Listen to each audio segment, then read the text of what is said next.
Chegou a hora de ver em campo o time, a seleção do Brasil no comando do Ancelotti, tá? Galera, estreia do Ancelotti contra o Equador. Vou analisar esse jogo aqui para vocês e compartilhar algumas apostas, né, nesse jogo, algumas opções de apostas para te ajudar. E também teremos a volta do Lionel Messi para a seleção argentina, que ficou de fora das últimas convocações, inclusive do jogo contra o Brasil, e estará de volta e vai enfrentar o Chile. Também tem aposta aqui para compartilhar com você, tá?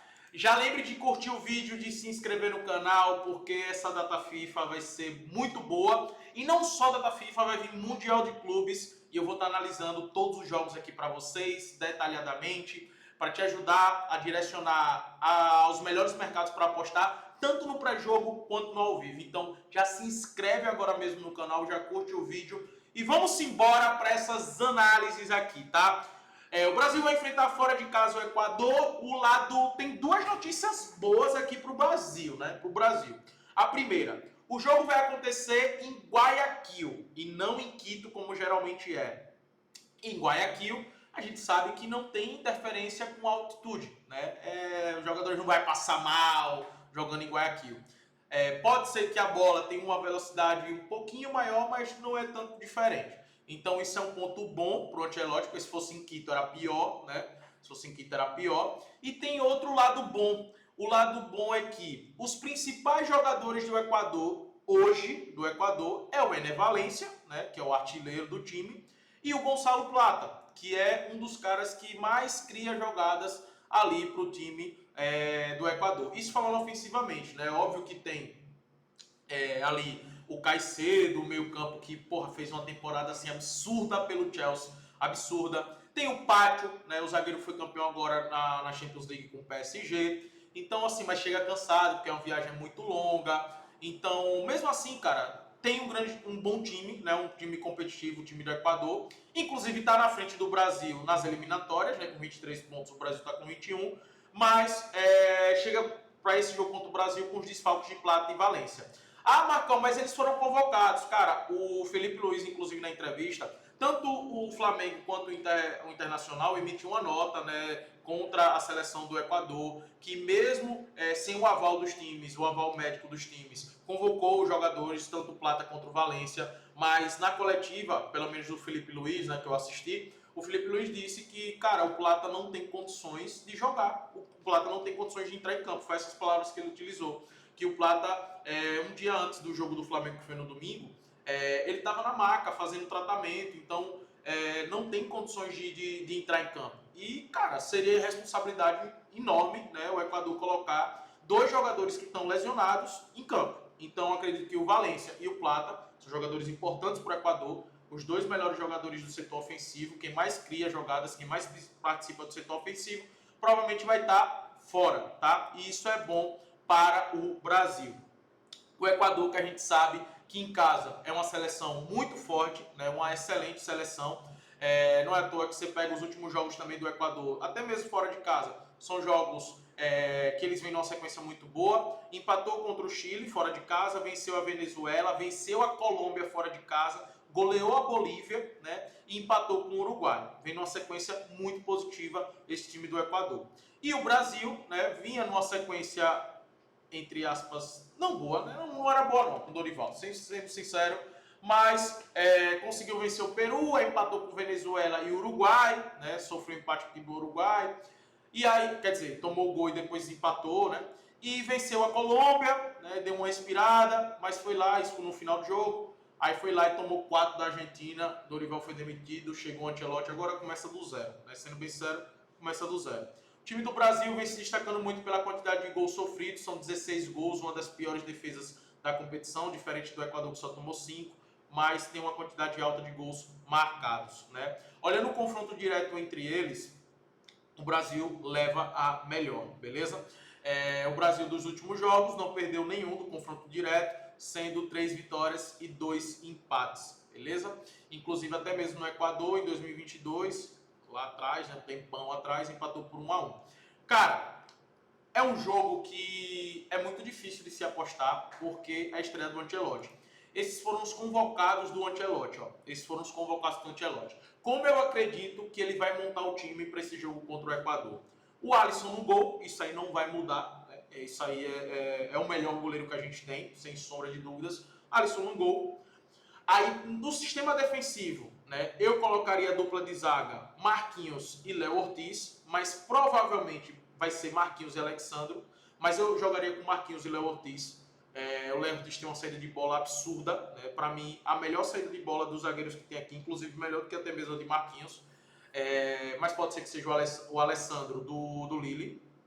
As minhas laterais, eu jogaria com Alexandro do Flamengo na lateral esquerda. E na lateral direita, provavelmente vai ser o Wanderson e não o Wesley. Acredito que vai ser o Wanderson, tá? Mas esse seria o meu sistema defensivo. O Wanderson na lateral direita, junto com o Léo Ortiz e o Marquinhos e o Alexandro, tá? Para mim seria esse sistema defensivo. No meio campo, ele tem duas opções, né? Jogar com dois volantes e ali fazer um quarteto ofensivo, beleza? Mas eu prefiro jogar com, aí é a minha opinião, tá? E eu acredito que é o que ele vai fazer. Jogar com o Casemiro, o Bruno Guimarães e o Gerson. Podendo ser o Ederson no lugar do Bruno Guimarães ou o Gerson. Mas eu não vejo condições do Gerson pegar banco nesse time, sendo bem sério. Casemiro vai ser o pilar dele, o primeiro volante, e aí joga com Gerson e Bruno Guimarães. Acredito que ele vai fortalecer muito o meio-campo, o Brasil voltar a ter um meio-campo dominante. E eu acho esse meio-campo muito bom mesmo. E aí no ataque, ele provavelmente vai jogar com o Vini Júnior, o Rafinha e o Richarlison ou o Matheus Cunha. Acredito que vai ser isso. O que é que eu gostaria de ver no meu ataque? Eu colocaria o Vini Júnior, o Antony e o Rafinha. Mas outra opção também seria o Matheus Cunha, Rafinha e Vini Júnior, né? E é a opção que eu mais gosto. Sendo bem sincero, é a opção que eu mais gosto.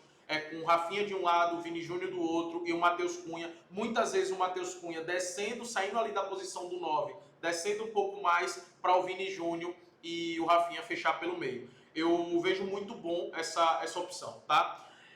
Vamos lá, independente disso aqui, o que é que eu gosto das opções que eu gosto de apostar nos jogos do Brasil? Primeira opção que eu gosto é do Brasil com empate. O Brasil está pagando muito bem, o Brasil com empate está pagando 1,30. E eu gosto do Brasil com empate junto com uma dupla com a Argentina empate anula, que eu vou analisar já para vocês, tá? Então, Brasil com empate junto com a Argentina empate anula, eu vejo como uma boa aqui a opção. Outro mercado que eu gosto de trabalhar é o mercado de escanteios, para o Equador marcar pelo menos 3 cantos e para o Brasil também marcar pelo menos 3 cantos, é algo que eu gosto bastante. Eu gosto de trabalhar os mercados de jogadores de chute ao gol, né? Por exemplo, pro Rafinha, que é o jogador que vai bater falta, é o cara que vai bater pênalti e é um cara que finaliza bastante, para dar pelo menos um chute no gol do Rafinha, é algo que eu gosto bastante aqui também. Além também do chute no gol, né? Por exemplo, pro Brasil dar pelo menos 3 chutes no gol, para mim eu vejo como uma boa. Acredito que essa seleção vai ter uma mudança bacana e boa com o Ancelotti. Um jogador também que eu gosto, que eu não sei ainda porque não abriu as odds, em relação a desarmes, é o Casemiro e Caicedo, né? São os dois pilares ali do meio campo, os caras que vão pro combate, que dá o bote, que desarmam bastante. No Manchester United, o Casemiro é um dos caras que mais desarmam. No Chelsea, o Caicedo é um dos caras que mais desarmam. Então, pro Casemiro e pro Caicedo desarmar, eu vejo como uma boa. Ainda não abriu as odds, então eu não sei quanto vai estar pagando. Mas até 2 desarmes de cada um pode ser uma boa nesse confronto, beleza? São os mercados que eu gosto de trabalhar aqui nesse confronto entre Brasil e Equador, que eu acredito que vai ser um jogo bem equilibrado e truncado, tá? Por isso que eu gosto do Brasil ou empate. Partindo agora para o jogo da Argentina contra a equipe chilena, né? É um jogo onde o Brasil precisa vencer, precisa pontuar nesse jogo, tá? O Brasil precisa pontuar. O Brasil precisa pontuar. Então, não é só olhar vitória. Tem que olhar também até arrancar o empate de lá. Aqui na Argentina, que vai enfrentar o Chile, a Argentina está numa posição extremamente confortável nas eliminatórias, né? É o que o líder, com 31 pontos, né? São 10 vitórias em 14 jogos, 3 derrotas e 1 empate. E vai enfrentar o Chile, que é a pior seleção. O time do Chile que só venceu 2 partidas de 14, né? Então, assim, uma defesa extremamente vazada, né, com 21 gols sofridos em 14 jogos e apenas 10 pontos. a gente sabe que dificilmente o Chile vai se classificar, né? Tá 5 pontos atrás da Venezuela, que vai aqui para repescagem, mas eu vejo muito difícil o Chile pelo futebol que vem apresentando a seleção chilena. Então, a Argentina hoje realmente é favorita diante do Chile. Como vai jogar fora de casa, né, eu recomendo utilizar o empate anula, que está pagando em 25, junto com o empate o Brasil, que está pagando 1,30. E aí, juntando as odds, vai ficar 1,66, para mim uma odds muito boa, tá? Aqui da Argentina. A Argentina que tem a volta do Lionel Messi, né? Tá aqui a convocação da Argentina, goleiro Emiliano Martinez, a gente já sabe que é o titular e o melhor goleiro de seleção. Na zaga provavelmente vai ser o Romero e o Otamendi, não deve fugir disso. As laterais, aí eu tenho muita dúvida das laterais porque eles mudam bastante. O Barco vem fez uma grande temporada de lateral no Strasbourg, uma baita mesmo campanha, mas provavelmente vai ser o Tagliafico e o Molina, eu acredito que vai ser isso. No meio campo tem o desfalque do McAllister, né, que está lesionado, aí ficou fora dessa convocação. O meio campo provavelmente vai ser o Enzo Fernandes, o Depou e o Paredes, podendo ser que jogue com o meio campo mais ofensivo, com apenas Enzo e Depou, e aí o Messi ali, né, como meio ofensivo. Pode ser que isso aconteça, pode ser. Acho difícil, tá? Acho que o meio campo vai ser mesmo Paredes, Enzo e o Depou, beleza?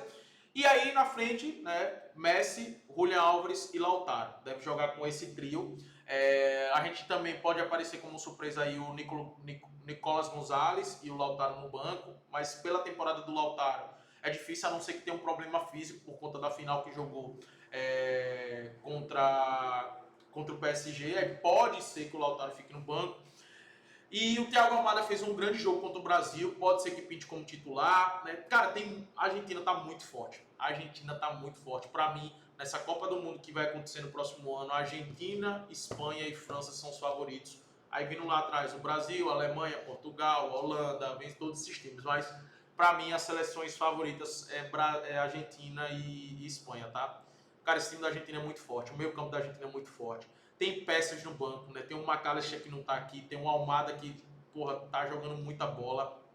Aí tem o Mastantuono do River Plate, um jovem que tá surgindo aí que joga muita bola. É muitas peças, os caras jogam bola e tem um meio-campo muito forte. Para mim, o grande ponto da Argentina é o meio-campo. O meio-campo da Argentina é realmente putaria, é muito forte, tá? E tem essa bet que eu deixei para vocês do empate anula Argentina e empate ao Brasil. E aqui eu gosto de olhar para alguns cenários de jogadores que é da Argentina, né? Que é o Messi para dar um chute no gol, obviamente, né? O Messi para dar um chute no gol. O desarme, eu gosto de utilizar um desarme do Depou, é um cara também que vai muito pro combate, né? O Enzo Fernandes, eu gosto de utilizar uma finalização do Enzo, também uma boa, tá? Uma finalização do Enzo. O mercado de escanteios eu vou deixar para trabalhar no ao vivo, aqui no jogo da Argentina. E também aqui no jogo do Chile contra a Argentina, eu vou estar de olho no mercado de gols. Por quê? Dos últimos 5 jogos que eles se enfrentaram, em 4 aconteceu pelo menos 2 gols. Né? Em 4 aconteceu pelo menos 2 gols. A Argentina não perdeu nenhum dos últimos jogos, inclusive venceu os 3 últimos contra o Chile. Tá? Mas eu vou estar de olho no mercado de gols para pelo menos 2 gols aqui nesse jogo da Argentina. E aí vai depender também das odds quando entrar. Aí provavelmente vai ser uma bet com o over 1,5 para acontecer pelo menos 2 gols nesse jogo e pro Messi dar um chute no gol, beleza? Mas a melhor aposta realmente para esse confronto é o empate anula a Argentina, que não perde para o Chile nos últimos 5 jogos, junto com o empate o Brasil. A estreia do Ancelotti eu não acredito que vai estrear com derrota não, beleza? Para mim esses são os 2 melhores mercados. Coloca aqui nos comentários o que é que você acha, quanto é que vai ser esse jogo da Argentina, quanto é que vai ser o jogo do Brasil. Comenta aí e vamos pra cima, se inscreve, curte o vídeo aqui e se inscreve no canal. Tamo junto.